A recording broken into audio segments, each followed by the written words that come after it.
শাহরুখকে special চিঠি অ্যাটলির।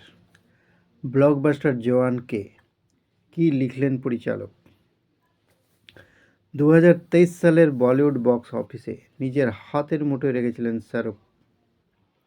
হিসেব বলছে ব্যবসার দিক থেকে গত বছরের সেরা ছবি ছিল জওয়ান। সমস্ত রেকর্ড ভেঙে জওয়ান ছবি ভারতীয় ছবির সেরা ছবির তালিকায় নাম লিখিয়ে ফেলে।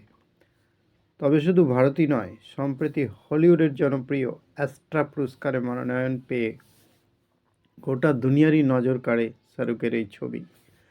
সেই সাফল্যকে সঙ্গে নিয়ে শাহরুখকে স্পেশাল চিঠি লিখে ফেললেন পরিচালক অ্যাটলি।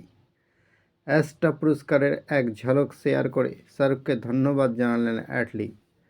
সঙ্গে লিখলেন, জীবনে নম্র হলেই সফলতা আসে, নম্রতার মধ্যে অদ্ভুত এক ক্ষমতা রয়েছে। অ্যাটলি উল্লেখ করেন, শাহরুখের কাছ থেকে এই নম্রতা শিখেছেন তিনি। 2024 সালের অ্যাস্ট্রা অ্যাওয়ার্ডের সেরা ফিচার ক্যাটাগরিতে মনোনয়ন পেয়েছিল জওয়ান। এখানে শাহরুখের ছবির লড়াই, ফ্রান্সের অ্যানাটমি অফ এ ফল, দক্ষিণ কোরিয়ার কংক্রিট ইউটোপিয়া, ফিনল্যান্ডের ফলেন লিভস, জাপানের পারফেক্ট ডেজ, মেক্সিকোর রেডিক্যাল, স্পেনের সোসাইটি অফ দ্য স্লো, জার্মানির দ্য টিচার্স লাউঞ্জ এর মতো সিনেমার সঙ্গে ছিল। তবে শেষমেশ পুরস্কার জিতে নেয় ফ্রান্সের অ্যানাটমি অফ আ ফল। গত বছর 7 সেপ্টেম্বর মুক্তি পেয়েছিল জওয়ান।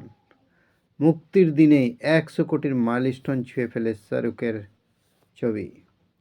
তারপর যেন বক্স অফিসে সুনামি আসে। 300 কোটি টাকা বাজেটে তৈরি ছবি 1148 কোটি টাকা আয় করেছে।